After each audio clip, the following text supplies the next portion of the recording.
बड़का समाचार देखे के बाद बेरा है खबर छत्तीस के।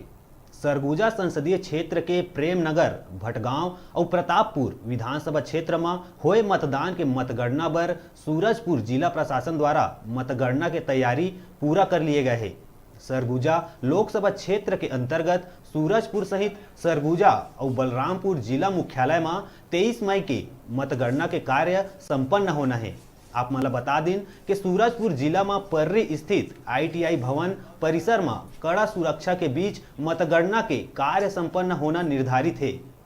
सूरजपुर कलेक्टर दीपक सोनी आज स्ट्रांग रूम और मतगणना स्थल में मतगणना के तैयारी के जायजा ली। कलेक्टर दीपक सोनी बताइस के प्रेमनगर विधानसभा क्षेत्र के मत के गिनती 19 राउंड, प्रतापपुर विधानसभा क्षेत्र के मत की गिनती 20 राउंड और भटगांव विधानसभा क्षेत्र के मत के गिनती 22 राउंड में संपन्न होही। उन्हें डाक मत पत्र के गिनती सरगुजा जिला मुख्यालय में होही। सरगुजा जिला में भटगांव विधानसभा क्षेत्र के 300, प्रेमनगर विधानसभा क्षेत्र के 267 और प्रतापपुर विधानसभा क्षेत्र के 279 मतदान केंद्र में पड़े मत के गणना के कार्य संपन्न करे जाही।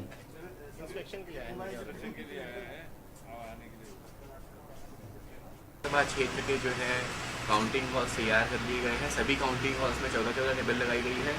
साथ ही जो निर्वाचन आयोग के निर्देश है, प्रत्येक विधानसभा क्षेत्र में जो है काउंटिंग एजेंट्स भी उपस्थित रहेंगे, जो कि पॉलिटिकल पार्टी अभ्यर्थी द्वारा जो नियुक्त होते हैं वो उपस्थित रहेंगे और उनकी उपस्थिति में और ऑब्जर्वर जो है प्रेक्षक महोदय जो है श्री विभूति भूषण पटनायक जी जो है वो रहेंगे, जिनकी की उपस्थिति में जो है संपूर्ण मतगणना की कार्रवाई की जाएगी और सिक्योरिटी का पूरा ध्यान रखते हुए थ्री लेयर्स ऑफ सिक्योरिटी जो है उसी हिसाब से जो है लगाई जा रही है। साथ ही बिना एकाध के किसी को प्रवेश जो है अनुमति नहीं रहेगी और सभी तरीके से जो है व्यवस्थाएं दुरुस्त कर ली गई है ताकि शांतिपूर्ण जो है मतगणना का कार्य संपन्न किया जा सके। रिटर्निंग ऑफिसर सरगुजा जो कि कलेक्टर सरगुजा उनके द्वारा दिया जाए। 3 विधानसभा क्षेत्र की मतगणना होगी अपने यहाँ पे, भटगांव की, प्रेमनगर की, प्रतापपुर